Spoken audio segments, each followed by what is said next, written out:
Hello everyone, I'm Allie Carte and welcome back to my channel. If you're new here, please subscribe down below. And if you haven't already, check out my Instagram, Allie Carte Dishes. I make a ton of your favorite healthy recipes.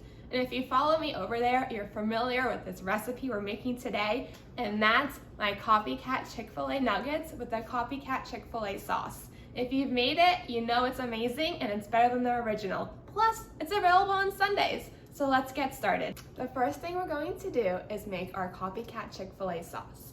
Now we're going to do this, that way it can set in the fridge while everything else cooks. So we're combining 1/8 cup of plain non-fat Greek yogurt with 1.5 tablespoons of sugar-free barbecue sauce. Now I use G. Hughes, they're the best and I really like them. Then we're combining it with 1.5 tablespoons of Skinny Girl Honey Mustard Dijon. And then 1 teaspoon of lemon juice.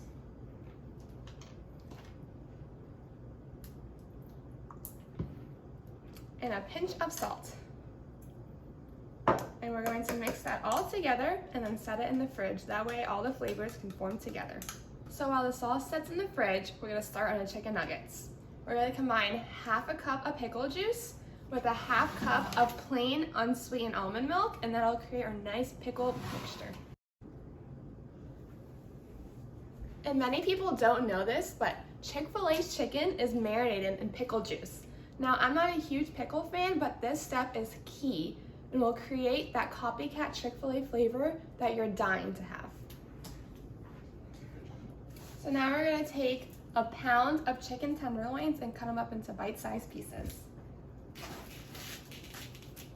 So a pound of chicken tenderloins is about 6 to 7 chicken tenderloins. And you just take each one on a cutting tray and slice them up, and then we're gonna set it into our marinade. And we're gonna marinate our chicken for about at least 30 minutes, but you can do it up to all day. So sometimes I'll make my marinade in the morning, and then that way my chicken is ready at night when I'm ready to cook it. And then once those are cut, you'll wanna stick a lid on it and place it in the fridge to allow it to marinate. Now after you finish marinating your chicken in the fridge, and mine has marinated for about an hour, you're gonna combine it with 2 eggs. Now I choose to use a 1/4 cup of egg beaters just because it's easier, they're already whisked up, but if you want, you can whisk your own 2 eggs. And then you're just gonna combine those in your Tupperware. We're moving on to the coating. Now for the coating, we're doing 1/2 cup of flour with 1/2 teaspoon of Swerve confectioner's sugar. And if you didn't know this, Chick-fil-A's secret ingredient is sugar in their coating. And I choose to use Swerve confectioner's sugar, but you can use regular confectioner's sugar or any other type of sugar replacement you want. And then we're combining that with 1/2 teaspoon of salt and pepper, 1/4 teaspoon of paprika, and 1 teaspoon of garlic powder. And then we're whisking that up all together. Now let's get cooking. And I'm gonna tell you all my tips and tricks to air frying. Now I use the Dash Mini, and it's perfect if you're cooking for 1 or 2 people, but if you're cooking for a whole family, I suggest their bigger one. If you use another brand or you love another brand, leave it down in the comments so everyone can know. Now, first thing we're gonna do is spray it with Pam. And then my tip to coating chicken is we're gonna take chicken with this hand and throw it into our flour. And now take your fork and mix up the chicken so that's coated. And then we're using the opposite hand to pick it up. That way it's not getting any more wet and the flour won't fall off. So let's try that again. Pick it up with your right hand, place it in the bowl, mix it up with a fork, and then use your left hand to pick it back up. And now you see how it's completely coated with flour? If you were to touch it with this hand, it would remove all the flour. So now we're just gonna do that until the entire bottom of our air fryer is filled with chicken. You don't want the chicken to overlap too much because then it'll get sticky and the flour mixture will get removed.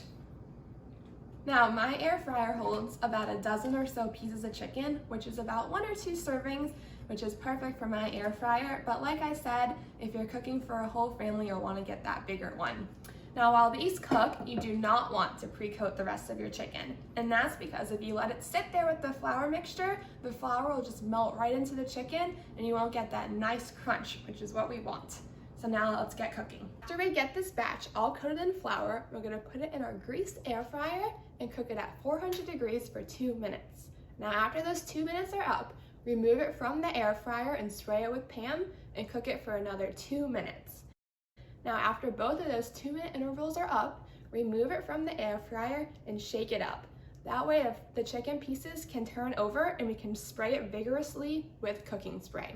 And now you know it's completely covered in cooking spray when the chicken turns more yellow golden color rather than white. And you want that to simulate cooking in an actual fryer. So then we're gonna cook it again for another 4 to 6 minutes until the chicken is thoroughly cooked. So once you finish cooking your batches, you'll have some nice golden Chick-fil-A nuggets. And I took my sauce out of the fridge and it's ready for some chicken nuggets. So get dipping and I hope you enjoy.